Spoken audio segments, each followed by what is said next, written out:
PAILs and rails for the ankle to be able to dorsiflex more from the squat position.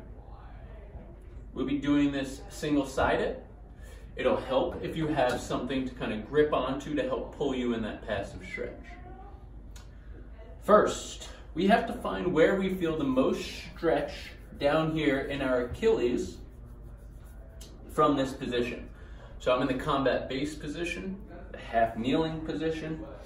I'm pulling myself forward to try to find where I feel a stretch in my Achilles.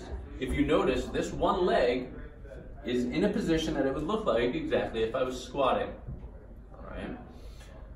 From here, though, your knee can go in or out, all while keeping the whole foot on the floor. Some people are going to find the most stretch with their knee in. Some are going to find the most stretch with their knee out.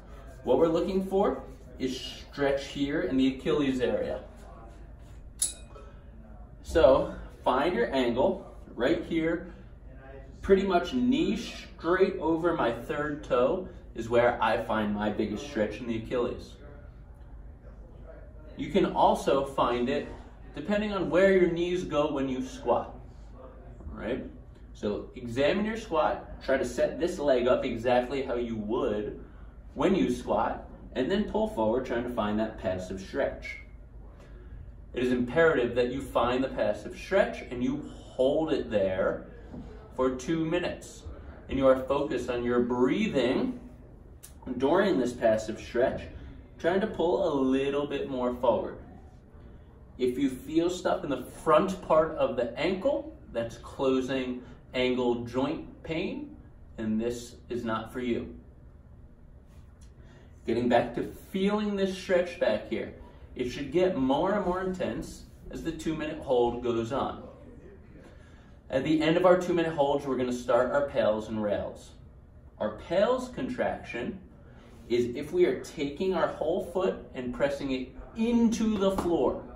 Like I'm trying to flex the foot, plantar flex the foot, and push the floor away. Our rails contraction is going to be to try to pull the foot, the balls of the feet specifically, not just the toes, balls of the feet specifically, pulling them up off of the ground. We've been in the stretch for about 2 minutes. We're going to start our PAILs contraction. Irradiating through the body, creating tensity. We're going to start pushing our foot down into the floor at about 10% pressure. 20% pressure. What you're doing is you're activating your calf. You would be doing this if you were doing a calf raise, right? But it's an isometric because the floor is blocking you. 50% pressure. 60% pressure. Driving that down, 70% pressure. Now your safest, greatest pressure that you can drive into the floor. Hold on to something so you can apply more pressure. Create tension through the whole body. Keep pressing that foot down as hard as you can safely for 5, 4, 3, 2, 1. Relax, but don't alter body positions. We're going to enter our rails contraction by squeezing the musculature in the front of our shin, trying to lift the balls of our feet up off the ground. You should feel stuff happening in this front angle. It should not be pain. It's an isometric contraction up into the shin, into the top of the foot. You're trying to pull those toes and the ball of the feet off of the floor. Keep pulling harder. As hard as you can pull the balls of the feet and toes off the floor. No movement's going to occur. That's okay. This is an isometric contraction.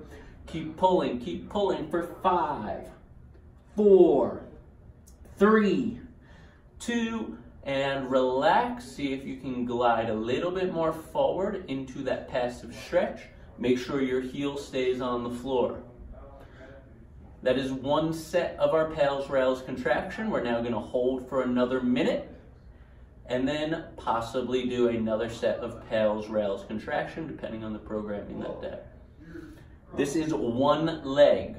You will definitely have to do both legs to keep things equal and work on ankle mobility on both sides. PAILs rails for the ankle dorsiflexion from the combat base position.